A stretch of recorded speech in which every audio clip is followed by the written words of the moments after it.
This program is brought to you by UCKG.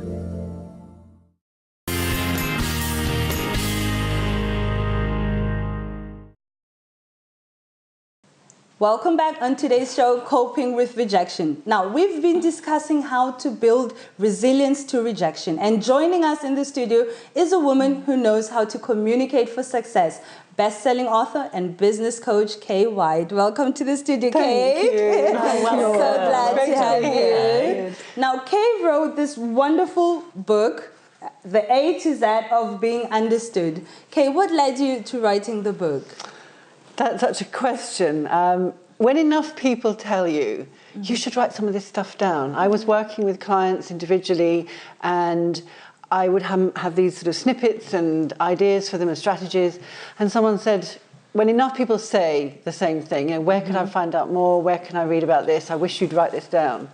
So I dared myself to write a book. I just thought, I didn't decide to write a book, but I dared myself. I thought, if I was to write a book, because then you don't commit completely yet, what would it be about? And I'm a bit of a word nerd. I love language and understanding the power of words and the energy. So I thought, well, it could be an A to Z. So I wrote down A to Z, 26 letters. And you know, this is the thing about when you trust yourself more, you're talking about trusting. And 24 of the 26 principles in the book came out of me in that moment. So there were only 2 that I twiddled with. So this is one of the things about digging deep in yourself for actually what you already know, which is in context with rejection. It's like, well, actually, I do know this stuff. I know more than I think I know. I think that's what we all do. Yeah, I imagine getting a book published and getting a book out there is not an easy thing. Did you experience rejection in this journey? That's a good question. We were just thinking that.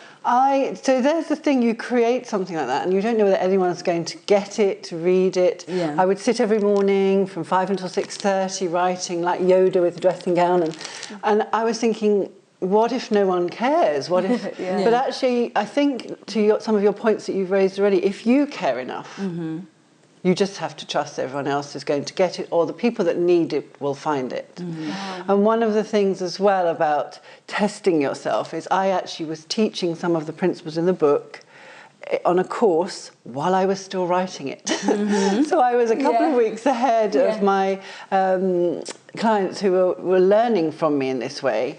And that's another reason to keep going, because I had enough. I was testing it, if you will, with, you know, one week we did A, B, C and D, and then the next week, and they were getting it and enjoying it. And so it was another way of keeping going without feeling that it was just, I had to wait till the last minute before I showed anyone. Yeah, definitely. Speaking of your clients, I'm sure you've come across rejection stories, many a rejection story.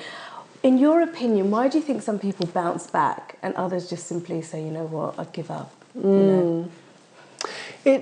It can be in context of actually me working, because not everyone wants to work with me, and I have to not take that as sometimes we're just not a fit.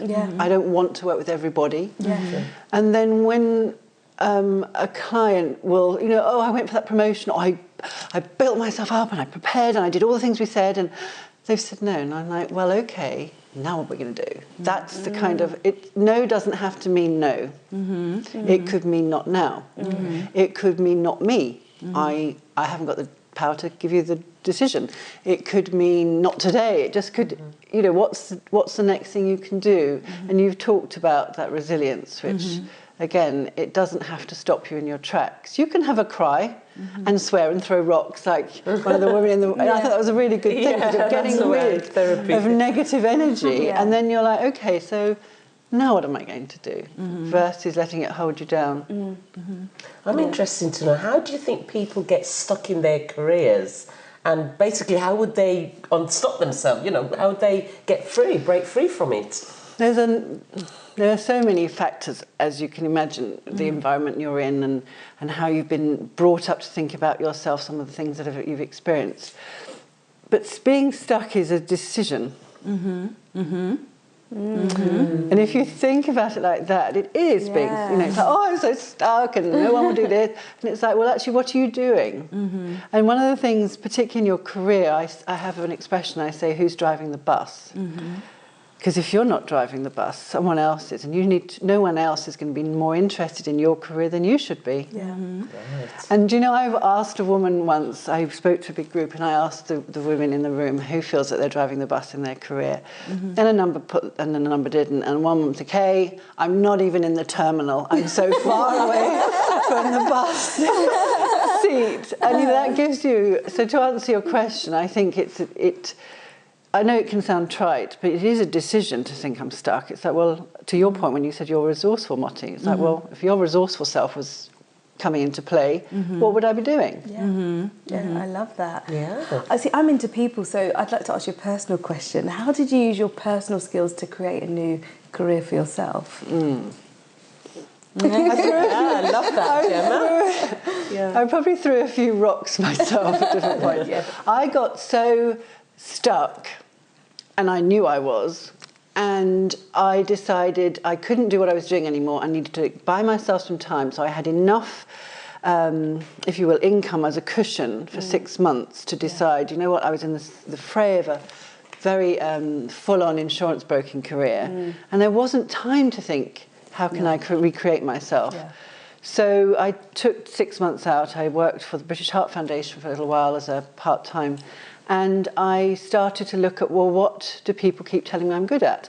And one of my ex-colleagues who I'd worked quite closely with, I had lunch with him, and he said, have you ever thought of, you know, people used to come and talk to you all the time and feel that they could talk to you and you're quite sensible and practical, and have you ever thought of coaching? And at the time, coaching, this was 2004, 5, it was something, a coach was something that you went on holiday on. With Kate. It wasn't anything in mainstream like it is now. True, so true. And so I thought, well, that's interesting. So again, when someone sees something for you, rather than saying no, you think, well, okay, let's go and find out. So I looked into it, and at that point is how I started to study it, and then, you know, it evolves, but it doesn't all, it's like, you know, without being funny, you holding a copy of my book, that wasn't day one. So this is, to your point, Samantha, when, you know, how do you stay stuck? It's like, well, you don't have to have it all figured out.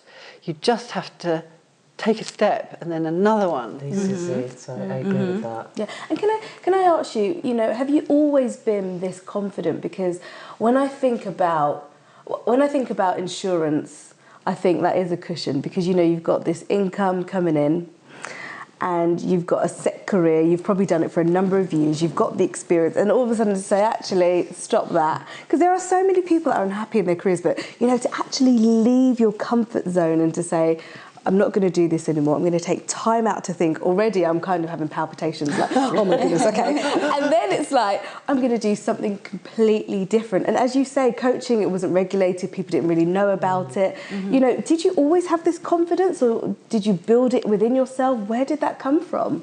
Oh, I love it. How long have you got? You know, I think if you're lucky and you're supported as you grow up, you do evolve. You know, you do have enough people tell you you're good at it. I'm very tall. I'm 6 foot tall, like yourself, Motti. And I was, teased hugely as a child. And what's the weather like up there? And can you breathe up there? And actually, that was part of my, I think, bounce back ability. It's like I still had boyfriends, and I took my shoes off. I didn't wear such high heels, but I kind of evolved into a person that didn't care too much, because when you're used to being picked out, you kind of have to go with it, or you crumple and get.